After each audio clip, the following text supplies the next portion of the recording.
যে কোনো সময় দুর্ঘটনা ঘটতে পারে। মানুষ একজনের উপরে একজন পড়তেছে।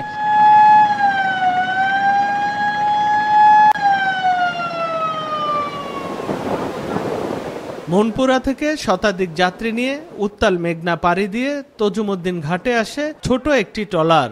অথচ ওই রুটে বিআইডব্লিউটি এর একটি সি ট্রাক বরাদ্দ থাকলেও গত 6 মাস ধরে তা বন্ধ। একই অবস্থা ইলিশা লক্ষ্মীপুর নৌ রুটে। ওই রুটে সি ট্রাক ও ফেরি থাকলেও স্থানীয় ট্রলার ও স্পিডবোট ব্যবসায়ীরা ঝুঁকিপূর্ণ পারাপারের সিন্ডিকেট গড়ে তুলেছেন। 15 মার্চ থেকে 15 অক্টোবর পর্যন্ত 8 মাস ভোলার ইলিশা থেকে সাগর মোহনা পর্যন্ত 110 কিলোমিটার ডেঞ্জার জোন হিসাবে চিহ্নিত করে সি সার্ভে ছাড়া অন্য সব নৌযান চলাচলে নিষেধাজ্ঞা জারি করেছে সরকার। তবে এই নিষেধাজ্ঞা বাস্তবায়নে নেই কোনো তদারকি। যাত্রীরা জানান, বিকল্প যান না থাকায় বাধ্য হয়ে এসব হালকা ও ফিটনেসবিহীন নৌযানে করে উত্তাল নদী পার হচ্ছেন তারা। দিতে হচ্ছে অতিরিক্ত ভাড়াও। 1, 2, 3 ঢাকায় জমি জিতে নিন 100% ক্যাশব্যাক সহ 20 কোটি টাকার পুরস্কার।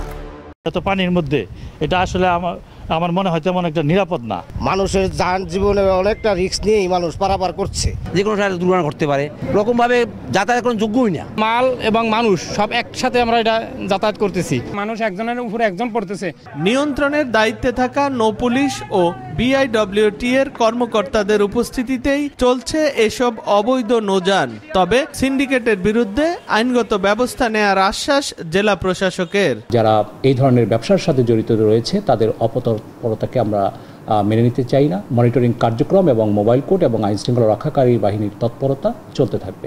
ভোলার ইলিশা মধু চৌধুরীর হাট, দৌলত খান আলেকজান্ডার, হাকিম উদ্দিন আলেকজান্ডার, তজুমুদ্দিন মনপুরা, চরফেশন মনপুরা ও মনপুরা নোয়াখালী সহ 15টি রুটে অবৈধ ট্রলার ও স্পিডবোট চলাচল করে।